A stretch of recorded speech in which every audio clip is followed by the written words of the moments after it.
I use Instant Pot to cook my rice. I basically take so one thing I didn't show you before that's really helpful is you put your container on the scale and then you zero it out so that essentially it shows zero weight. Like if I take the container off, that tells me how heavy the container is. But I zero it out with the container on there. So then that way, as I add rice, I can know how much to add. So I'm gonna do 400 grams roughly.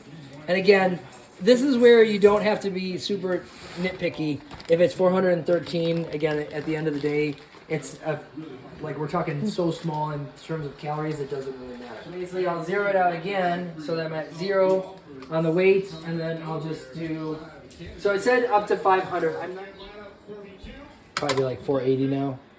Yeah, that's great. So, you can stop it if you want. Chicken breast. First thing I'll do is I'll pull out the scale. Can you stop fucking with my video? Seriously? Should we start over? Okay, so first thing I do is I figure out how much chicken. I'm gonna smack you. If it's only for Jay, you're fine. Well, it's not though. I start off with how much chicken I need. I will often weigh out the oil. You don't have to do this. I just personally do it because essentially it's calories and you should add it to your equation. Hand coated, I take the chicken breasts. I just basically throw them in there. While I do dishes. Yeah. I preheat the oven to 425 degrees. So right now the oven is heating, and it's how you can get it all prepped in a rather short amount of time.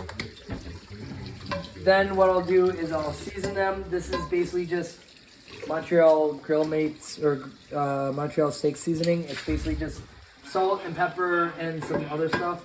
The best seasoning ever. It's basically flip them over. Another coating of oil. Another coating of seasoning. 425. I'm just gonna throw it in and heat it for. So chicken is like, if you overcook chicken, it kind of sucks. And if you undercook chicken, I mean, obviously you don't want to undercook it too much, but I think a lot of times people cook chicken more than they really need to. So for that much chicken, I actually do only about 25 minutes, and it comes out really well. So oven was set to 425, set my timer for 25 minutes, and we're all good. Basically, the rice was cooked. I take the rice and I put it in this container here, season it with this stuff. So this is a 0-calorie seasoning. It's called Joe's Hot Stuff from New Orleans School of Cooking. It's really good. And then to add some extra spice, I put some Louisiana. I mean, this is really the same thing as like Cholula or whatever it is, just a hot sauce seasoning to give it some more flavor. I'm gonna zero the scale out. Oh, make sure it's on grams. So I zero the scale out. I put everything out on it. I see that it's 2,500 grams, so then I subtract 500 because that's how much the container weighs. And then I would take 2,500 divided by 4, which is 500. And so then basically that means I'm going to put 500 grams of this into a container. Okay, so put the container on, zero it out, put in 500 grams. Okay, and then I do that for the 4 containers. I would pretty much divvy it out for the entire week.